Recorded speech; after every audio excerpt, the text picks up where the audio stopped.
is Melinda Haring, Deputy Director of the Atlantic Council's Eurasia Center and all-out Ukrainian expert. Melinda, thank you for joining us and welcome to Global Tremors. Thanks, it's great to be here. So everybody watching Global Tremors, before we get to our conversation with Melinda, we're going to give you a couple of news updates as we spoke earlier today in the morning. There was an extraordinary meeting of NATO foreign ministers.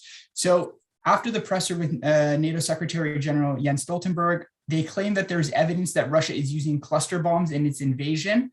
And sadly, to the disappointment, I think, to a lot of the Ukrainian government as well as the population, he also says that the Western military alliance would not set up a no-fly zone over Ukraine nor send troops, despite the frightening situation this morning with the nuclear plant.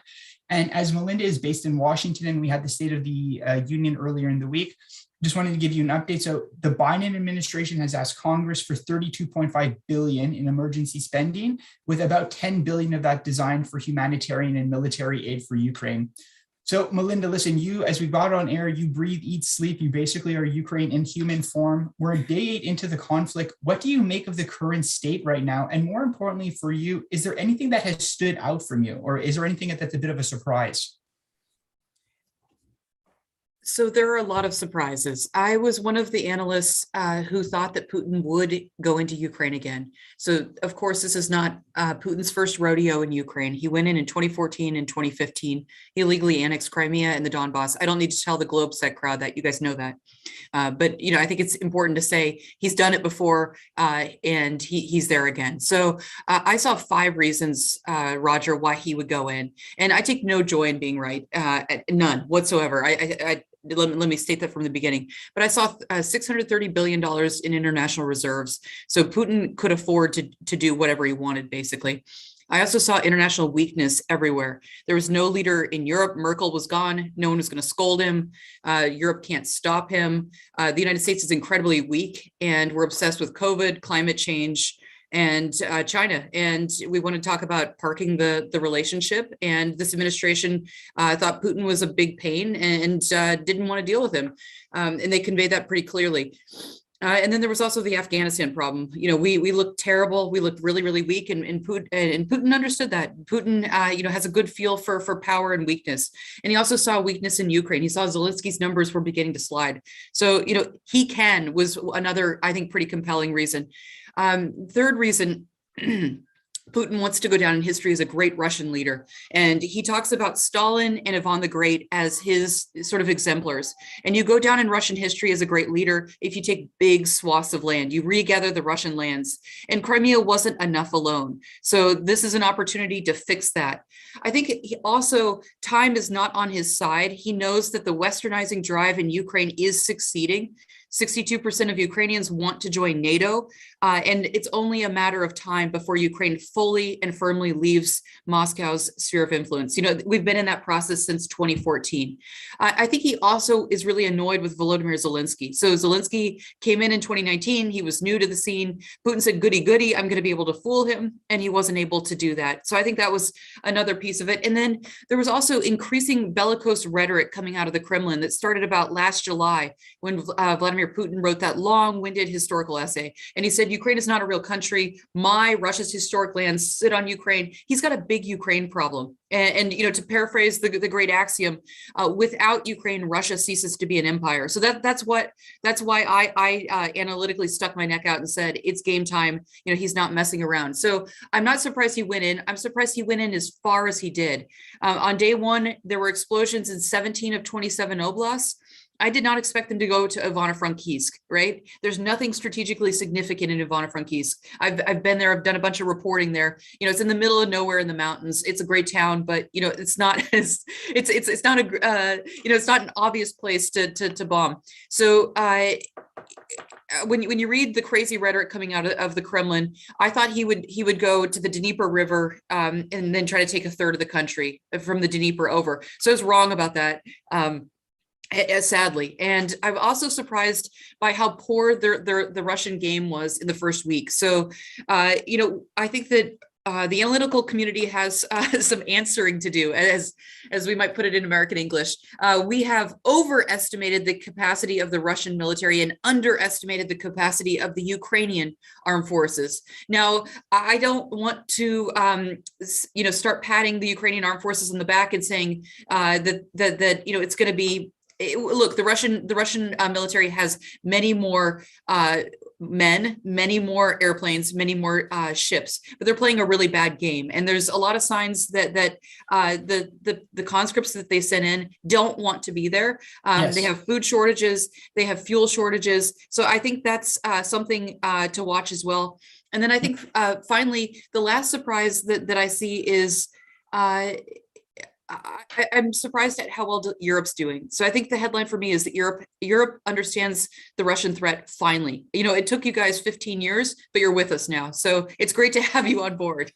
Well, Melinda, thank you for your comprehensive sort of intervention. There's a couple of points I want to return on. I mean, just to start with, whether it's you as an American, me as a Canadian, or everybody in Globsec who's Slovakian, nobody is happy, with being right on this. Yeah. A couple of points I wanted to do, and if you're just joining us right now in Global Tremors, Melinda Haring from the Atlantic Council Eurasia Center, top flight Ukrainian expert, has outlined sort of the 5 reasons or the 5 justifications for why Putin went in. A couple of points, Melinda, I just want to push back on is, as you said, one of your point was sort of this westernization drive. It's well underway, right? I mean, if you think of it as an engine, it's firing on all cylinders and the pole we're moving. And then you said you were surprised at how much Russia had gone in, and you had said that maybe he would take off a third of the country. Earlier in the week, I would highly suggest everybody to read the foreign affairs issue about Defense Minister Shoigu, and sort of outlining how he actually was the one who's been really driving this with the success of the military in 2014 and the results in Syria. So, I mean, Melinda, my one question is, as you said, it's caught everybody off guard, the scale of the attack, 17 of 21 oblasts. But at the end of the day, even if it's about territory, isn't the greatest threat to President Putin democracy and that sort of, quote unquote, infection spreading into Russia? You see Navalny in jail, the shutdown of Memorial, no free press. So what is your take on that? On the strength of the protest movement in Russia? Oh, I mean, sort of just like, as we said, it's like this westernization drive. I mean, it caught everybody off guard why he came in so much. The conflict is not going as well as it does. Yeah. So I guess the next question is, based on that, whether it's the logistic issues, which you've named, about the convoy, the conscripts, I mean, the videos on Twitter and TikTok about young, Russian soldiers who have no idea who they're doing there. I mean, given all of this pressure, I mean, do you think he can try to walk this back, or a diplomatic off ramp? Or, I mean, do you think your head, for everybody watching, it's pretty clear. So, I'm Roger, I'm really not trying to depress people. And I want to be conservative in the calls that I make. And I think this is really, really serious. I think this is the most serious foreign policy crisis of my lifetime and of your lifetime, Roger. And it could remake Europe. It could remake the world. I don't see Vladimir Putin is in the driver's chair. Let's not fool ourselves. He's talking about using nuclear weapons on Europe, not just Ukraine, but also on Europe. So the Vladimir Putin that I know and have studied since 1999, when he came into power, is not the Vladimir Putin who's making decisions today. He is a risk taker, but he's always been a cautious risk taker. That's no longer the case. So Vladimir Putin does have real achievements, and you heard that from someone at the Atlantic Council. Don't spit your coffee out. He rebuilt Russia from its knees. He rebuilt the military, and Russia had decent macroeconomics, from a high level perspective. Why would he give that up? It took 22 years to do that, right? But he has made a very irresponsible gamble. And a lot of people think he's sick. So some people think he has Parkinson's. I don't know. I'm not a doctor, and no one is, able to examine him. He has a very, very small circle of people. He was paranoid before COVID, and he's very, very paranoid after COVID. So in his meeting with Macron a few weeks ago, he demanded that Macron take 3 PCR tests, and he couldn't be reasoned with. So whenever Macron would try to talk about diplomatic off-roads, Minsk negotiations, Vladimir Putin wouldn't stop shouting about Russia's historic grievances. So that shows you where he is mentally. I don't think he can be reasoned with. The West won't stop talking about, is he rational or not rational? Stop. That's the most basic mistake that you can make as an analyst. It doesn't matter if his decision calculus is different than our decision calculus. Of course it is. You know, we're not Russian autocrats, but we have to understand why is he doing the things he's doing. So that's my frustration with a lot of the analysis that's going into, you know, what does Putin want and what is he willing to do? Well, I mean, Linda, you also going back to your opening comments, I mean, like you said, it's a bit of a different relationship when it comes to Europe and Russia, given we're on the continent and some of the other issues. Unfortunately, the example that we've come with is that it's taken such a shock to, you know, it has just outraged policymakers across the EU, you know, in some countries like Germany to finally get on board and say this is an existential threat. Obviously, Melinda, before we got on air, we were talking about his mental state and that he might not be well. But Melinda, if our working assumption now is that he's not a rational actor and that he's obsessed with these grievances and, like you said, his distorted view of history and, you know, time is not on his side and wanting to go down as another great Tsar who's retaken lands. I mean, what then is the reaction to it? Because economists now are saying that even the sanctions that we've installed, that's not going to persuade his behavior, right? The point of that is just to drain the war chest so there's not a penny left to put together to get anything down. So, I mean, Melinda, let me, you know, put you in the hot seat here. If this is our new working theory, you know, and we're at Langley or somewhere else, what is our next move then? Because obviously it looks like we're heading towards an escalatory situation. Yeah, I think that's right, Roger. So we keep doing what we're doing right now, but it's not sufficient. So you talked about the new assistance that's going out. Fabulous. I'm really, really worried about the refugees. So there's 2 million Ukrainian refugees in the European Union, and those cross points are very, very slow. And we need to do everything we can as Americans, as Europeans, as humans to expedite the safe passage of refugees. So I urge everyone in Europe, anyone who has any say in this at all, please make sure that the refugees can get through quickly. There could be up to another 5 million refugees as well if the situation continues as it is. But from, you know, what should we do? If you and I are talking to President Biden, what do you advise? So obviously keep sending all the military equipment. It's essential that we keep the border between Ukraine and Poland open. And that we can resupply the Ukrainian army and that the Europeans can do that too. So that's probably the most important thing. I'd say refugees is number one. Two is keeping that border open. I would also keep an eye on the Donbass and make sure that the Ukrainian troops out there are not cut off. That's another big worry as well. And then we have to keep our eye on Kiev. We know that the Russians want to get rid of Zelensky and take Kiev, and that's where the big battle is going to be. But I don't think we're doing enough. I don't think it's enough to just send the military equipment that we're doing. You know, there's big arguments right now about no-fly zones. Is that the right way to do it? Will that provoke and cause a conflict between Russia and the West? And obviously we want to avoid that. We have to avoid that, right? No one wants that outcome. But how do you get Vladimir Putin to stand down? I do not want Kiev. I've lived in Kiev. Many of my closest friends live in Kiev. I was an English teacher there in 2007 and 2008.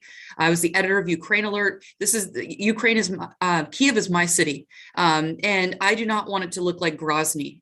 For those of you who are younger than me, you may have to go and Google images and see what it looks like, but everything is completely leveled.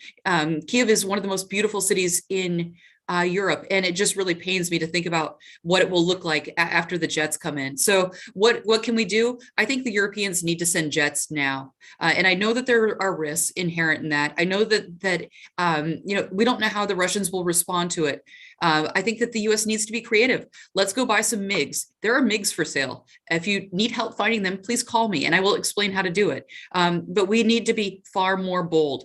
And I don't want to exaggerate, but Vladimir Putin is not going to give up until he meets some resistance, real resistance. And the Ukrainians, God bless them, are doing it, but they can't do it alone.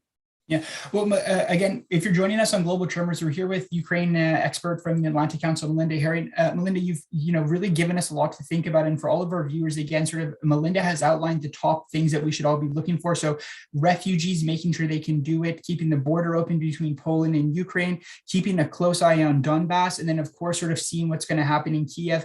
You know, Melinda, I'm maybe just a bit younger than you, but it's obviously quite. It's very hard to sort of digest and accept what you're saying, because, we've been speaking to Ukrainian experts who have advised prime ministers in Ukraine, and obviously the negotiated settlement, which, might be the, quote unquote off ramp, is completely untenable. It's farcical. It's unacceptable. It's laughable. I mean, for Ukraine to accept Crimea, demilitarize, and, promise never to join the EU and NATO, I mean, it essentially strips them of any autonomy or any statehood. And, I like your idea of being creative and bold. I mean, still, we're in a tough situation. On the no-fly zone before getting on air, we spoke about maybe they'll set that up over the nuclear stations. But again, it's like we're still back to square one to a certain degree, because we're moving towards this escalatory phase of the conflict, where even General Breedlove, speaking on BBC, the former SACR commander, said, this is where we're going. And the last thing before I let you respond, Melinda, is for all of our viewers who aren't familiar with what Melinda was referencing on Grozny, 2 wars, and the first one before Kadyrov was put in was just completely leveled, outrageous human rights violations, ethnic cleansing, and it's just unacceptable that in Europe in 2022, like, this is actually a reality for so many people to have to accept and potentially live with. Yeah, Roger, if I can just riff off of that, when I was a student at Georgetown, I remember reading about the Bosnia conflict and being inspired by a lot of people who worked in the diplomatic corps and wanting to see if I could use my voice and my life to try to restrain evil in the world. And, I have a 7-year-old daughter now who's watching this conflict and knows far too much about war. And she doesn't understand why we can't restrain Putin. And it's a really hard question to answer. What is it going to take? How many people, and I think this is Zelensky's moral case, how many people have to die until Western Europe and the United States are willing to stick their neck in the fight? I'm not saying that we should put boots on the ground. That's not what I'm saying at all. I do think that the Biden administration has made some mistakes. I think they've done a lot well. I would give them high marks for bringing the Europeans together and having that strong unanimity on sanctions. Outstanding work. I think that they got ahead of all of this by warning with the intelligence. Well done there. Where they did screw up, though, is they didn't have to tell Vladimir Putin that they weren't going to put boots on the ground. And they did that for domestic, cynical reasons. And this is why I'm a little upset with them. We have midterm elections very soon. And look, war is not popular after Iraq and Afghanistan. And we still haven't had a reckoning for all the people who, recommended those wars, these forever wars. There's never been a reckoning in Washington. The people who made all these claims have never been pushed out of think tanks, and they should be, for the loss of life and their irresponsible behavior. Anyway, the problem, though, is Roger, go ahead. Sorry. Yeah, no problem. I mean, like, Melinda, there's so much to unpack. And I think the takeaway from me for everybody watching right now is, as you said, Melinda, you can't help someone who doesn't want to be helped, right? And we have to accept the current status quo.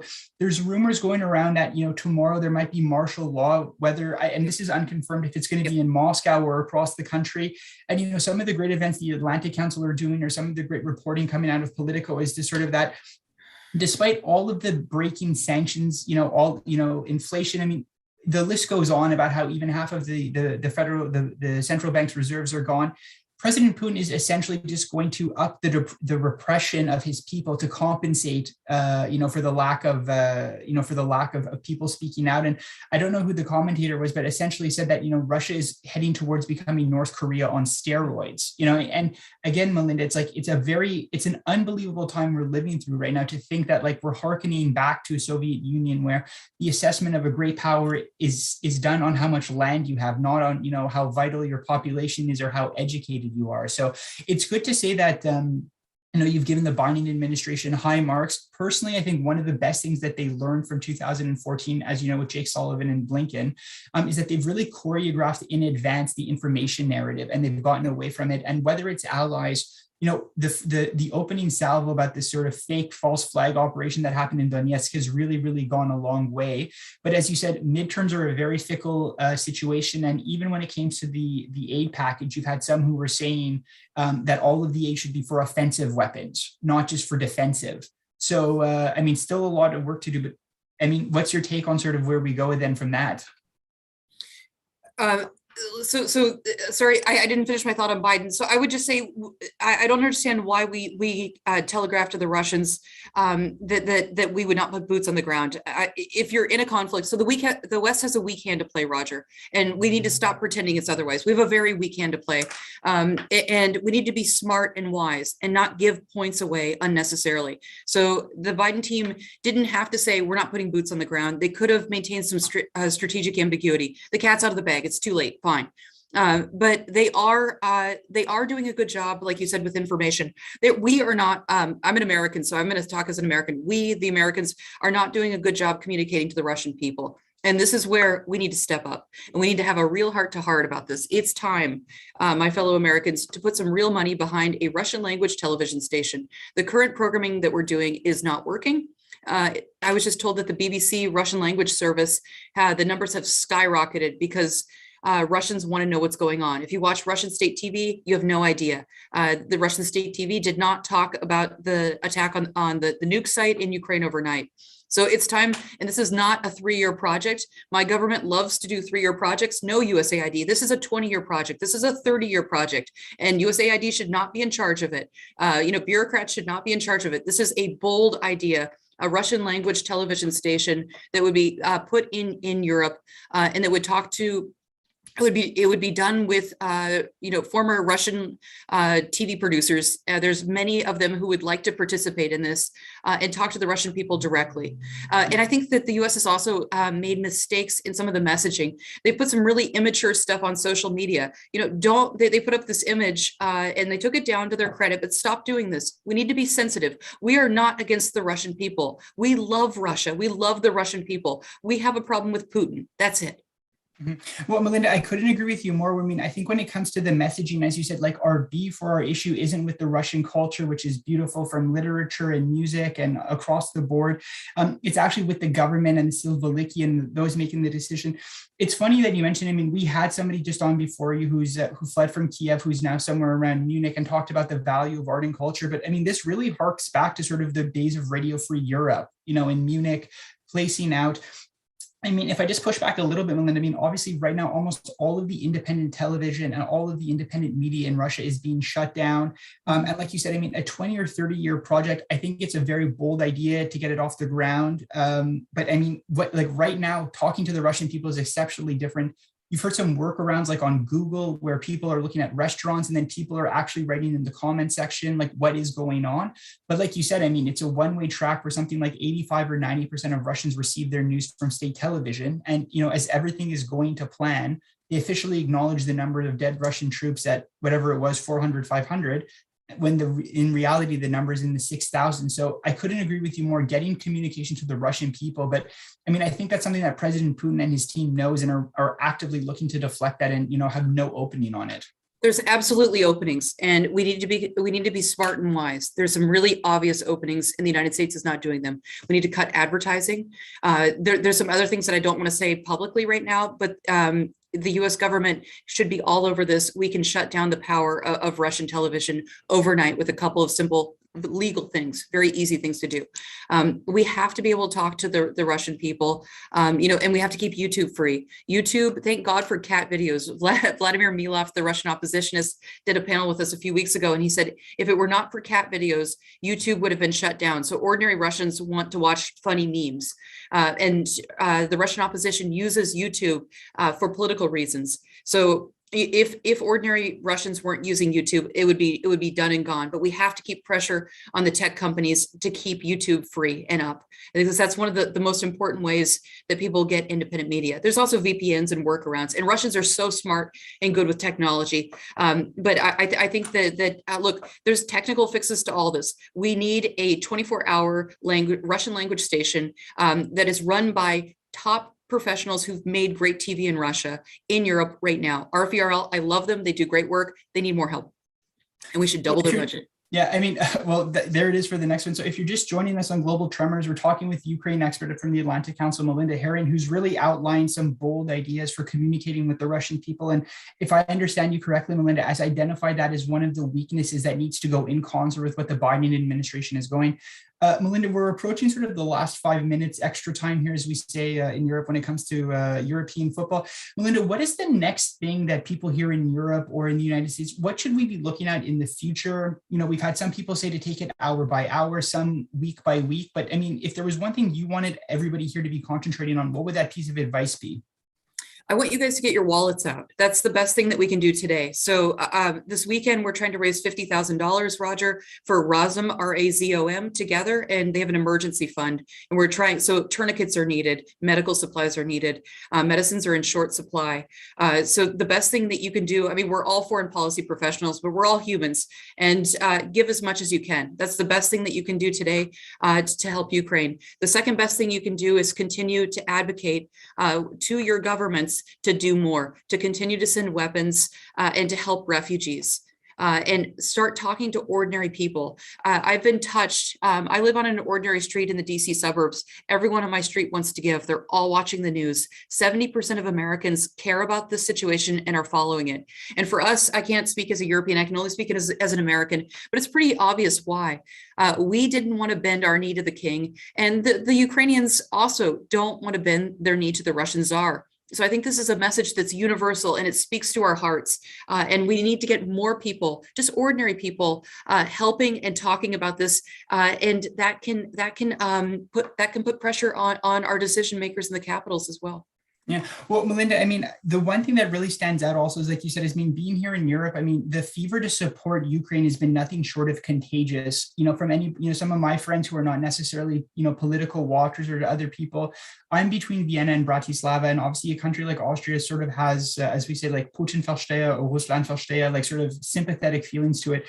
And it's been unbelievable actually to see the civic society turn out in a city like Vienna saying we're done with war, Putin is an aggressor. So we're just at the, you know, I think it's not just, you know, the Ukrainians against the Russians. And while that might just be the battlefield, but it is really, sometimes it feels like, as I said on the earlier episode, the world against Putin, right? I mean, everybody is so disgusted by it. So in addition to sort of, you know, just talking to your average person and bringing visibility about it, Melinda's saying, if you can, guys, you know, it's tight. Inflation is high in the United States. We're not saying you to give everything, but any donation makes a huge difference to humanitarian organizations, to the military, refugee, you know, any aid organ, any NGOs in your own country helping to work with refugees. Advocate to your government, keep writing them, keep the pressure on them. They need more arms, from maybe defensive to lethal. And of course, like just the refugee situation, as you said, is absolutely astounding. So Melinda, again, from the bottom of my heart here at GlobeSec in Central Europe, thank you so much for coming on.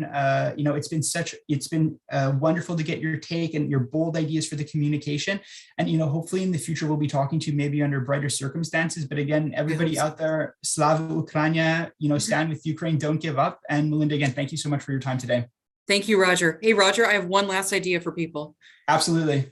You could also open your homes to refugees. If you're in Europe, that's something you can do. And maybe you can help them start schools. There's all sorts of needs. But in Warsaw, there's, you know, call the Ukrainian embassy wherever you are and offer to help.